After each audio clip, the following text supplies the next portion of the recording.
Shooting it raw? Yes. Shooting it raw. Aha! Okay. Road to Nowhere by Michael Kistler. Super subtle, right? Road to Nowhere. What are you talking about? So the photo is basically it's very dark, right? But in terms of what the light is pointing, is essentially it looks like an arrow. So right in the middle, at the bottom of the photo, is like it's like this road that's basically leaning towards her. Like there's not a horizon, but basically like the sort of the horizon point of the perspective, and along that are these stalls, and it could be like it's like a night market. It could be ladies' market at night after the rain has settled because. Yeah, and it's at twilight. So and then the buildings on the right are kind of creeping up to the top of the frame, and you could just see the sky, this dark, rich purple. But it's really interesting the way the path through the stalls and then the lights on the side of the street of the shops create this perfect arrow, really leading you through it. Road to Nowhere.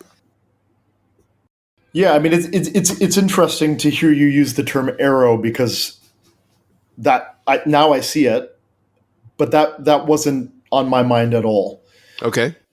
So this is a place in Mongkok where you can shoot that market area as you described from a footbridge, elevated footbridge. So you've got the perspective. I've shot that quite a few times, and that's a spot that I include on workshops that I've done in that area in Mongkok and in the Kowloon area. What's interesting about that is that there are no people. Oh, that's a good point. I didn't notice that. So that's what grabbed my attention. I'm just re-looking at that photo now with my old man glasses on to make sure I can really see it.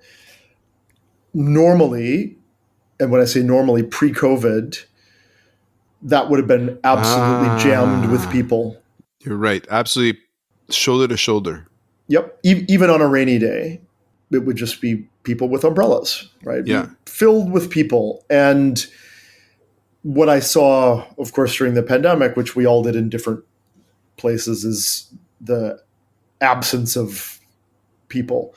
So in this particular occasion, it was a combination of it had rained really hard and you had the effects of the pandemic. So it was really me just wanting to capture a street that I'm pretty familiar with and I'm accustomed to having look a certain way. It just looked completely different to me. I underexposed it intentionally, so I shot it darker to enhance that mood. So that was done intentionally. So the way we shoot things should be based on how we want the photo to look, not necessarily what we see, although it certainly can be a combination of those things. But I always think the way you use your camera settings should be based on how you want your photo to look, not necessarily on a perfect reproduction of the scene. Right. And right. So that's me underexposing it, adding to the moodiness, adding to the darkness, the emptiness. It's not a happy photo. I don't think. No, I don't think so either. It's pretty desolate. It's pretty, it's, but it's got beauty in it.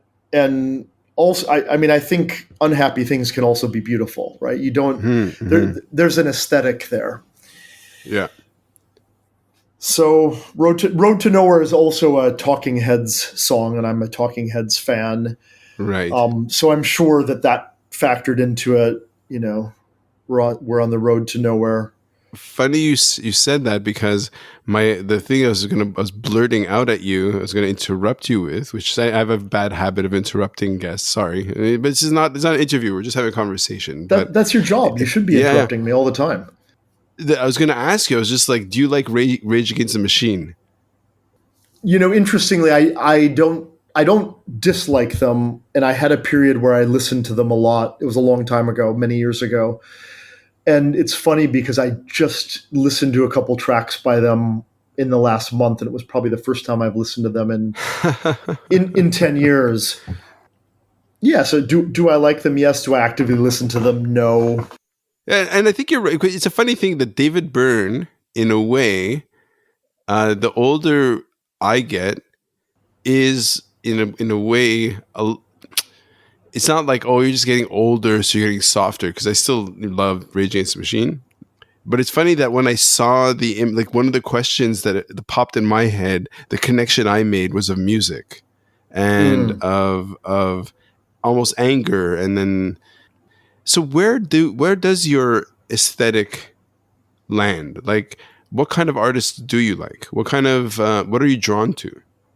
I'm drawn to abstraction. I'm drawn to ambiguity. If we go back to our new favorite Yep. word, probably the two biggest influences on my photography within photography came from a Japanese photographer, Daido Moriyama, who's now in his 80s, black and white, gritty, very, very often abstract, ambiguous, quite heavy contrast, dark.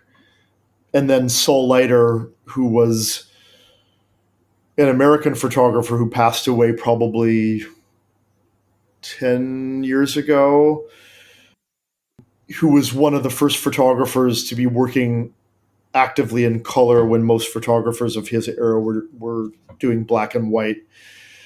And his stuff is so you've got Daido Moriyama, dark, gritty, heavy, moody. You've got Sol Leiter, abstract, yet still fairly dark with, a lot of color pops. But I certainly wouldn't call his work happy. And those two probably influenced me the most.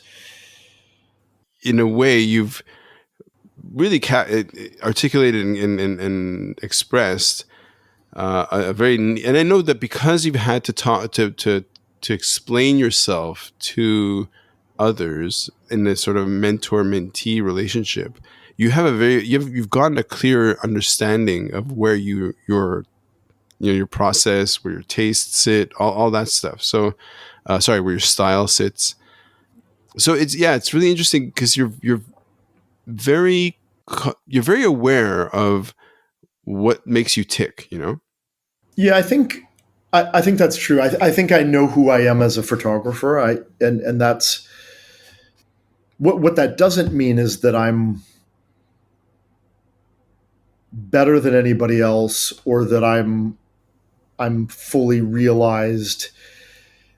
But I know what my style is, and I can articulate that. And as you Mm-hmm. say, I'm pretty good at talking about it. But part of that is because I have to be. Yep. Because in working with other people, I have to be able to explain what I do, how I do it, how I got to where I am now, Mm. and I'm working with them to develop the same types of stuff. One of the things that early on I try to work with photographers on is being able to articulate in an elevator pitch Oh, okay. what it is that they do. So you've got 20 or 30 seconds tops. Hmm. Tell me who you are as a photographer and describe your work. It's very difficult to do, Yep. but it's also very difficult to do that in almost anything. Yeah. To describe what you do in a short. You don't want to say soundbite because that sounds a little, I don't know, whatever, lacking. But Mm-hmm. can you get the main points across of what you do and who you are and whatever you do, so that people get it? And then that would then, of course, lead them to other questions that they would have about what it is that you do.